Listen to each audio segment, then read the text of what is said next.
Hello, I'd like to welcome you to a short presentation in which I'm going to explain to you how everything you've ever learned about marketing your small business is wrong.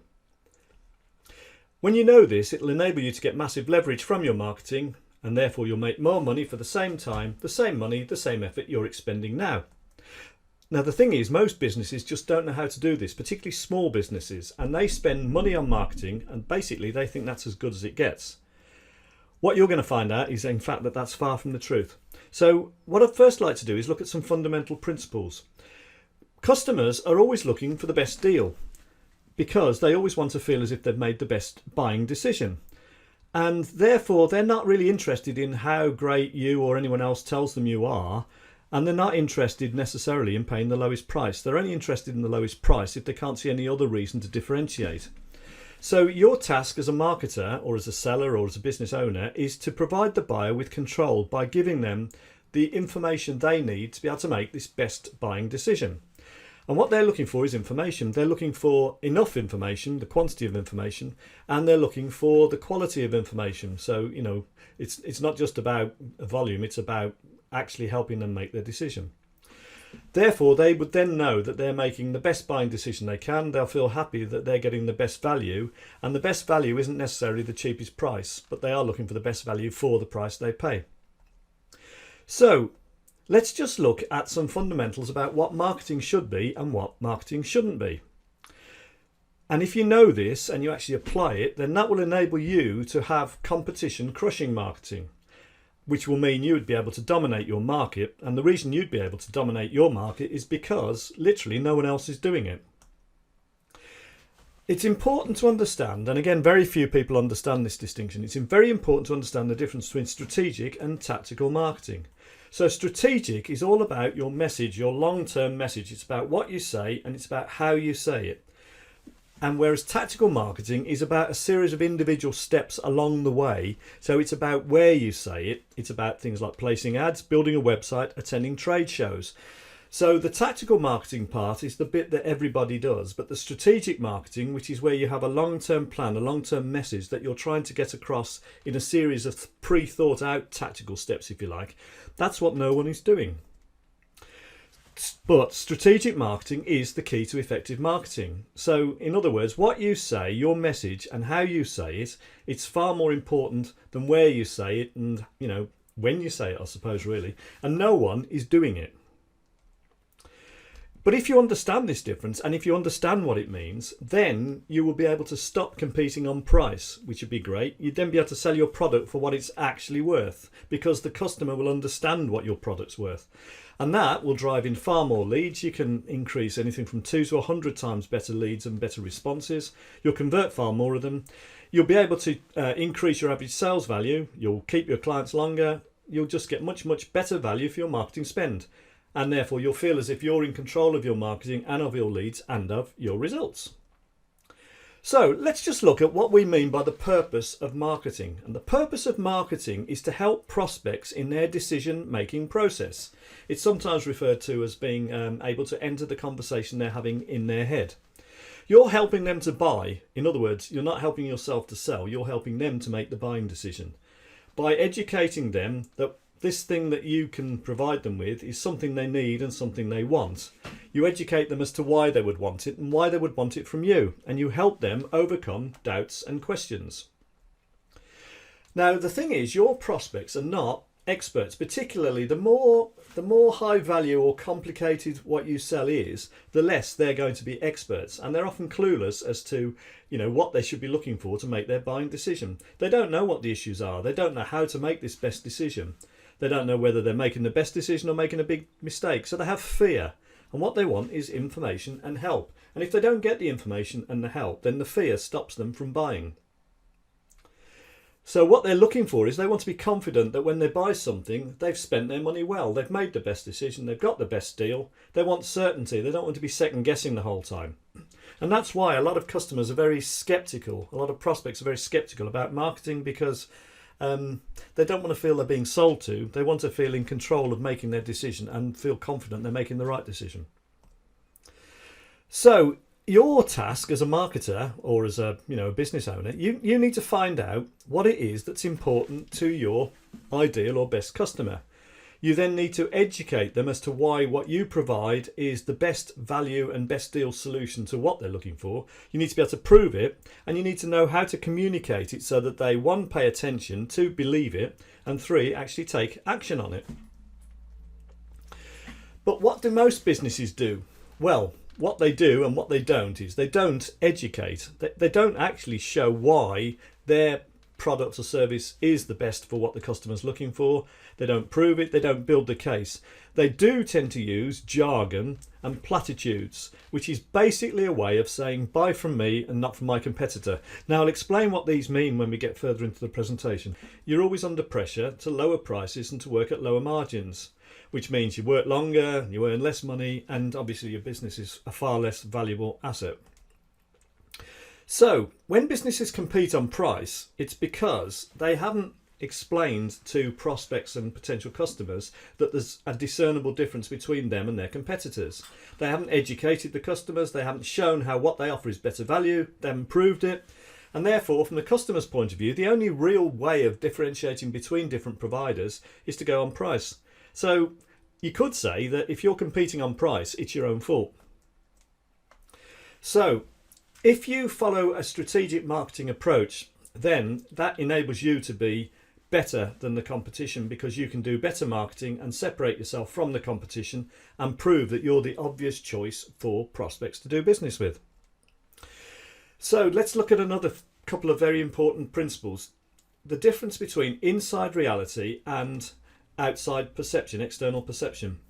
Inside reality is what you know about how good your business is. It's all the things that you understand about why you're better or, different to the competition. It's your value to the marketplace. It can be quantified, it can be made specific. Now, your existing customers will probably know this, but people who aren't existing customers, i.e. prospects, they won't know it. The outside perception is what people who aren't customers of yours see. And because 95% of businesses are very poor at marketing, and I'll show you why this is the case later, the outside world doesn't see the inside reality of most businesses. And the prospects aren't going to just work this out on their own. And because there's so many competitors out there, if they can't see that something makes this company stand out from this other company, then they're not going to buy from that company other than based on price. And this has become more and more the case over the years. Most websites, if you look at them, for example, talk about how we provide great levels of service, great quality, you can depend on us. We're a family business, we're a friendly family business. We've been going since 1831, all of these things. They're all just generalisations and platitudes. They don't actually say why that company is a better company to buy from than another company. So you need to know what your customers want. And I suppose the first thing you want to know is who do you actually want as your customer. So you need to work out who's your ideal customer, and then you need to see the world through that ideal customer's eyes. You need to understand what it is that drives their buying decision process. Then you need to innovate what you produce and sell in order to give them what they want. And then therefore you need to work out how you can actually innovate your business to give these customers, these ideal customers, more and more of what they actually want. Peter Drucker, who's a well-known sort of marketing and management expert, said that there's only two important things in business. One is marketing and two is innovation. And really the two are tied up together, as you can see here. So what is your external perception? If I asked the world out there that weren't your existing customers what they think of you, would your marketing make it obvious to them and educate them about why you're different and why the differences that you provide are important to them? And would they know specifically and quantifiably and have proof that you are better than the competition? And would they feel that they have no risk in dealing with you? All of those are questions that you could ask about your own marketing and your own internal reality compared to what the market sees externally as an external perception of you. So the thing is, everything that you've ever learned about marketing stops you doing this. And it's all a result of decades of conditioning. It's what's taught in marketing and business courses in colleges. It's what all the big companies do, which is the problem, because it is what the big companies do and it does work for them actually. We'll see why in a minute. But very few people, I've said here no one, virtually no one says we're better than XYZ, and the reason we're better than XYZ is because of this, that and the other reason, and therefore that's why you should do business with us. That just doesn't happen. In the old days, the good old days, it used to be that companies did used to do this. So the old approach, and I'll come back to when the old approach was, but the old approach used to be that we would explain what it is, what we do that's different, which helps you therefore see that what we produce is what you want. So businesses used to do a good job of explaining their internal reality to the external world. So what changed? Well, what changed was post-war in came commercial television. Now, the thing about commercial television was when it first started, there were very few channels. I think there was one in this country, maybe 3 in the United States. So there's a very limited supply, very few channels, and it was very expensive to advertise on television.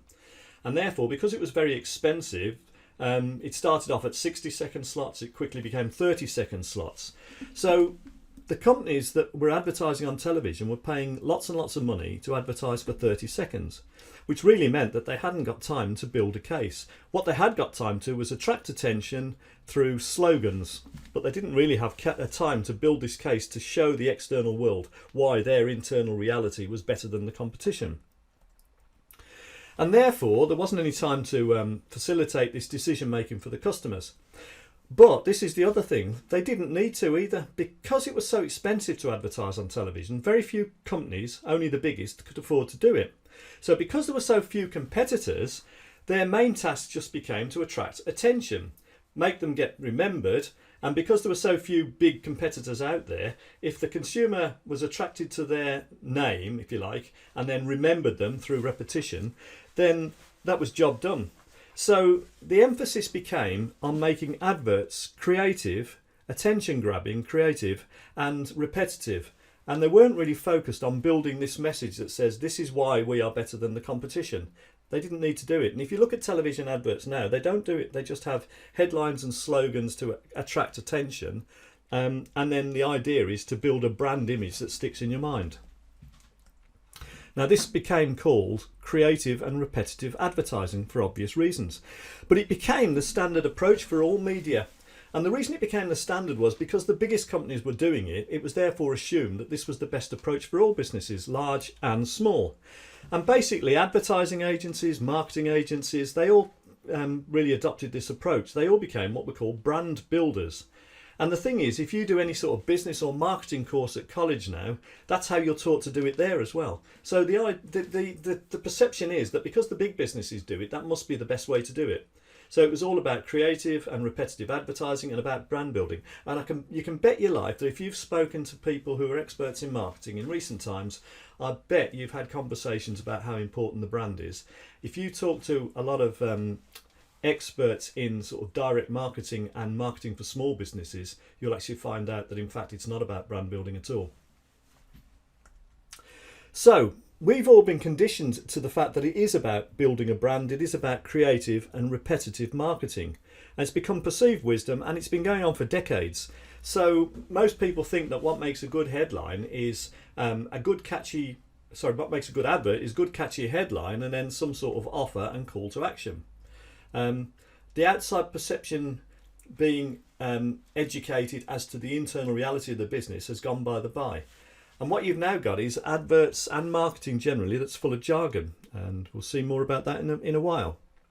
So by jargon, I mean things like we have the largest selection, we're the most professional, we have the lowest prices, highest quality, most convenient, we specialise, get the job done first time, been in business for 5,000 years, we guarantee satisfaction, we work harder, we're the experts, we're the largest in the area, we're more honest. All of these are statements which are sort of blowing your own trumpet really, but they're not, they're not quantifiable, they're not measurable, they're just jargon. And there are some tests to actually check whether you are actually falling into this jargon trap. So for instance, well, I would hope so. So going back to the previous slide, we provide a satisfaction guaranteed. Well, I would hope so. We're a friendly business. Well, I would hope so. We stand for quality. Well, I would hope so. Also, who else can say that? It's a pound to a penny that if you look around, all of the competitors are saying the same thing. They're all saying that, you know, they're a friendly business that's been going since so-and-so, that offers quality first time, get the job done, best in the area, biggest in the area. satisfaction guaranteed, they all say exactly the same thing. Or the other one is, if you were to scratch out your name from your adverts or your competitor's name from their adverts, could someone else say exactly the same thing? So the question is, if you're saying things that other people could just as easily say, even if they don't do what you're doing, then basically your marketing and advertising isn't building a case as to why consumers should use you rather than your competitors. So how could you avoid the jargon trap? Well, you need to follow what we call the conversion equation. And the conversion equation is made up of 4 elements. There's an interrupt, which is a headline, and the headline basically highlights an issue, problem or concern that the prospect has got that they don't want. So 70% of the time, the way to attract attention for most people is a headline that is negative biased. It's a problem or an issue they don't want. You then need to engage, and you engage by having what's called a subheadline. And the subheadline basically promises a solution to the problem, the headline problem, which they don't want. You then need to educate, and it's the engage and the educate that no one does. So you now need to educate, which is your body copy or the main part of your advert. And in that, you explain why it is that your product or service will actually solve the problem they've got that they don't want. And then you need to make an offer, and the offer has to be a low risk or no risk offer, which generally, for most sort of significant purchases anyway, that offer would tend to be more free information rather than buy now. Because at any given time, only between 1% and 4% are actually ready to buy now. Most people are at the stage where they're still gathering information to make their buying decision.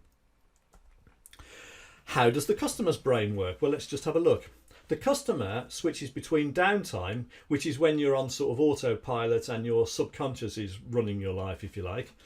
Uptime, which is when something grabs your attention. And then if it is grabbed, you stay in uptime for a while and then you go back into downtime. So what brings you into uptime is something called the reticular activator, which is a part of the brain. And this part of the brain, you find that you are attracted, your attention is attracted by something that's familiar or something that's unusual, which is why TV adverts tend to either have a star that you recognise or a piece of music that you recognise which is familiar, or they have some sort of weird or unusual image to attract your attention. Or the third thing that will attract your attention is where something talks about a problem or an issue that you've got and it's suddenly relevant to you. But the thing is that when you have your attention grabbed by the interrupt, unless you then engage, what happens is the brain just goes back into downtime. So the interrupt without the engage is useless. If you can engage, which in other words is, here's an issue or a problem you've got, read on or listen on and I can show you how there's a solution to that problem, then you are 1,000 times more likely to buy if you're engaged than if you're not. So the interrupt on its own is pretty useless. All that happens is if you don't engage attention afterwards, then the prospect goes back into downtime. So what are the things that attract attention? What are the things that interrupt? Well, it's mainly to do with problems, frustrations, uncertainties, annoyances, hurts. It's basically things the client, the customer doesn't want. They're negative things. So if there's an issue or a problem they've got that they don't want, and you see a headline that focuses in on that problem and then a subheadline that promises that there's a solution to that problem, then you will interrupt attention and you will also engage. Now, this is where most big businesses go wrong, because what they do is they will interrupt with a big headline, but they won't engage, they won't promise a solution and then educate as to why. They will just interrupt and then they'll make an offer.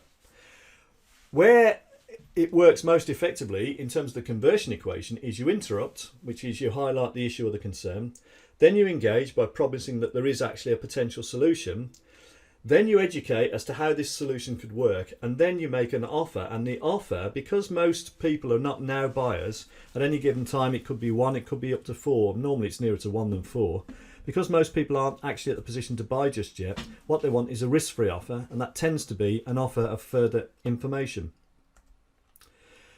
So, my strategic marketing system will show you how this works. It'll give you clarity as to how to actually go about this strategic marketing approach. It'll give you loads of examples and templates, If you want more information as to how the system works and more proof that it works, then I can offer you a 45-minute interview where I promise to find any small business an extra £10,000 in revenue.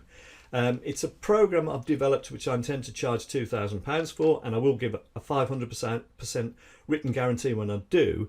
I'm writing a book about it to help market it. I need 10 more case studies to market it. So therefore, anyone who's willing to go through this process with me will spend 45 minutes on the phone, will find an extra £10,000 in revenue, and instead of charging £2,000, all I really want is your written authorization to enable me to use this as a case study in my book.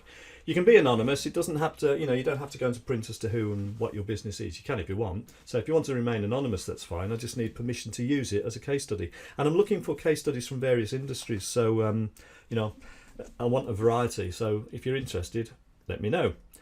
And the way you would let me know is you would either go to my website, which is www.financiallyfreeforlife.co.uk, and you can leave your details there, or you could send me an email to info@exponentialgrowthforyou.com, number 4 in both cases actually. So I hope you found that illuminating. So to recap, most of what you've learnt about marketing is wrong. It's not about brand building. It's not just about slogans and headlines and then make an offer. It's all about following the conversion equation, which basically says you need to interrupt by highlighting an issue or a concern the customer's got. Then you need to engage by promising a potential solution. Then you need to educate by showing how this solution can actually work. And then you need to make a risk-free offer so that the customer or the client feels free to move to the next step in their buying process without feeling threatened. Thank you very much for your attention, and I hope you found that useful.